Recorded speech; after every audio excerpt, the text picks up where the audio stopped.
Iran is unraveling right before our very eyes, and the regime knows it.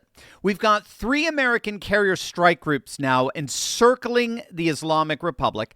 We've got a naval blockade strangling Iran's economy to the tune of $500 million a day. We've got the IRGC acting out in desperation, and the most shocking story that nobody in the legacy media is even talking about, we've got a mural just unveiled inside Iran itself that may have just accidentally confirmed what many of us already knew.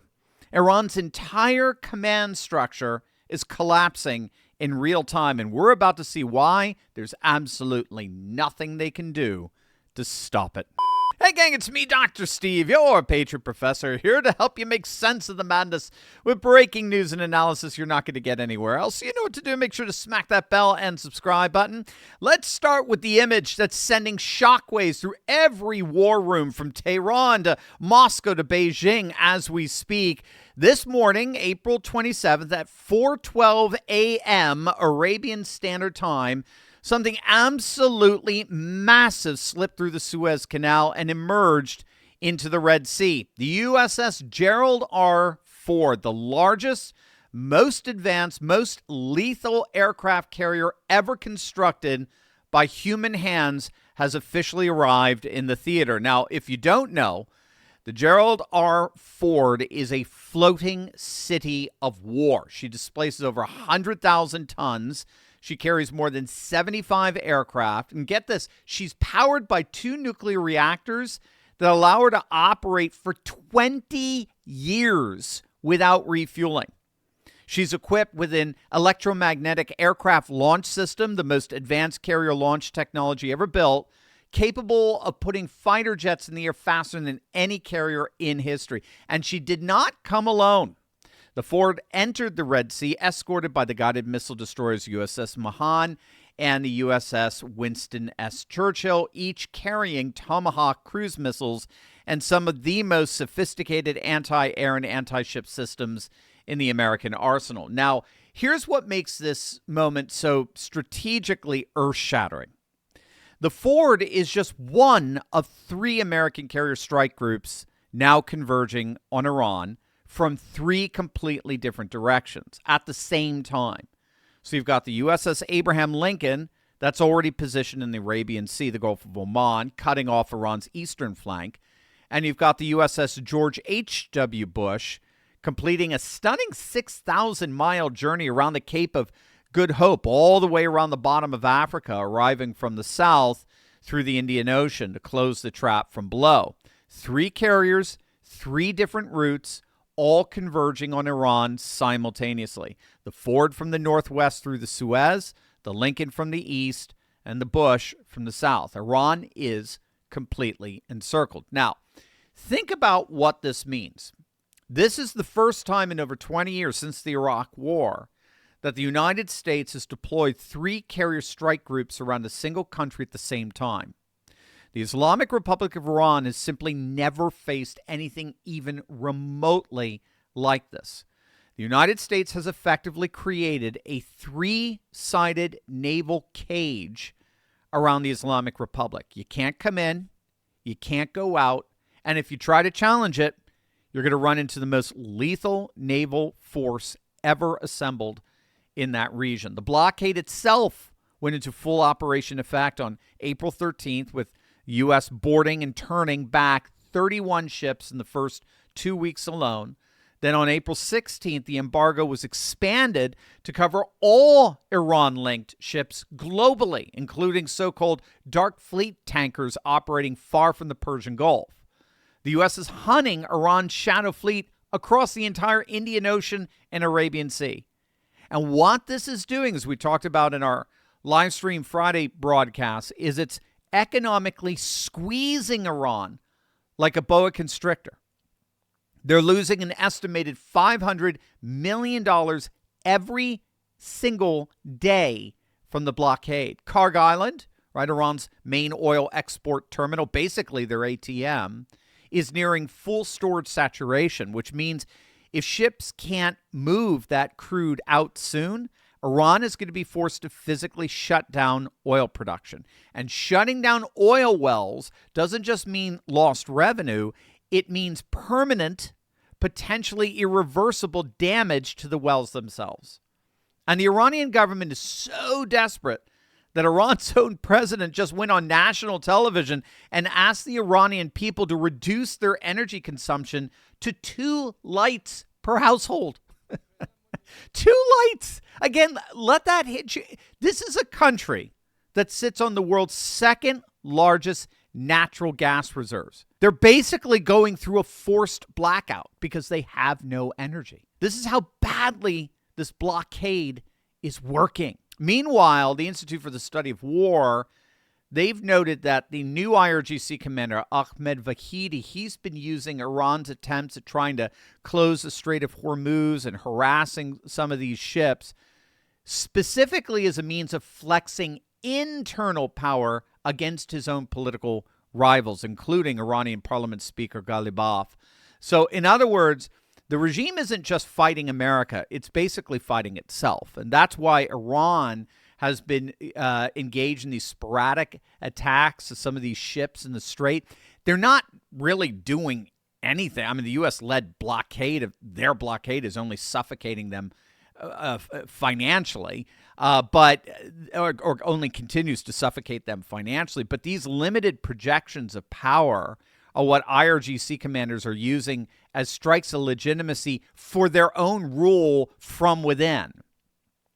The seizure of ships, however limited by Iranian forces, it's far more about Vahidi proving to other Iranian factions inside Iran that he's the one in charge, rather than trying to change the trajectory of this war, which of course they're not doing. And reports are that internal fracture is getting worse and worse by the day. And it's only going to continue to get worse given the boa constrictor-like vice grip that the U.S. forces are squeezing the regime with, as well as a power vacuum that appears to have opened up. Did I mention that? I don't think I did. Yes, the power vacuum. We now have some insight as to why no one has seen their new supreme leader, Mojtaba Khamenei. He's not given a single public appearance since his appointment in over 2 months. If what happened over the weekend is any indicator, we now know why. But first, I need you all to go right now to turleytalkscrypto.com. That's turleytalkscrypto.com. I want to tell you about something that I think is incredibly important, especially given everything we're watching happen in this economy right now. You know what I talk about every single day, right? The system that was supposed to protect everyday Americans is showing its cracks. Your groceries cost more. Your 401k is bouncing around. I mean, I've been asking myself harder questions about my own financial future, and I think you should be too. Here's what the globalist financial establishment does not want you to understand. You don't have to keep your entire retirement in their system. That's why I want to tell you about Block Trust IRA and why I think it matters right now more than ever. Block Trust IRA lets you add Bitcoin and crypto to a tax-advantaged retirement account, the same IRA structure you already rely on. And look, you don't need to understand crypto. That's the entire point. Think of it like having a professional portfolio manager handling the strategy for you. Unlike Wall Street, Block Trust IRA only profits when you profit, period. Your assets are held in institutional cold storage, insured, protected. It's yours. This is financial sovereignty, gang. And given everything happening in the economy right now, there is no better time to start asking harder questions about your retirement. Right now, when you open up your account at turleytalkscrypto.com, you can receive up to $2,500 in bonus crypto to get started. turleytalkscrypto.com. If you've been watching this channel, you already know the world is changing. This is where you start changing with it. Click on that link below right now. Over the weekend, a mural was unveiled in Mashhad, Iran, titled Martyrs of the Epic War. And it depicts the prominent figures killed in the U.S.-Israeli airstrikes. Now, everyone was looking at the 4 pictures surrounding the late Ayatollah Khamenei. There's General Soleimani. He's there. Former President Ibrahim Raisi. He's on there, as well as the founder of the Islamic Republic, Khomeini, the original Ayatollah Khomeini. But you'll note who's at the top right corner. It's Mojtaba. It's the face of their new supreme leader, Mojtaba Khomeini, appointed 2 months ago. Again, he hasn't appeared in any video or audio recording since the February 28th airstrikes that killed his father and his family. Not once. Not a single photo. Not a single audio clip. For 2 months. In one of the most tightly controlled information states on earth, where the supreme leader, supposedly the most powerful man in the country, he's gone completely dark. Now, Israeli intelligence is reportedly leaning toward the assessment that Mojtaba is already dead. And even Iranian social media, which is heavily censored, is now flooded with the question, where is Mojtaba? After the mural went viral. Iranian authorities have offered zero comment. In a regime that usually moves mountains to project strength, that silence is deafening. Now, to be very precise here, this has not been officially confirmed. It is possible the IRGC is hiding Mojtaba for strategic reasons during wartime. But here's the problem with that theory. Even the IRGC's own leadership has been cut off from whatever is left of the Supreme Leader's office. There's confirmed reporting that neither the IRGC nor Iran's civilian negotiating team, their elected parliament wing, has direct access to the Supreme Leader. Nobody can reach him. Nobody's seen him. And now his face is showing up on a martyrs mural in Mashhad. So let's put all of this together here. Because what we're witnessing in Iran right now is the complete accelerating disintegration of the Islamic Republic as we've known it. The IRGC has effectively seized de facto control of the Iranian state. We talked about this in Friday's live stream.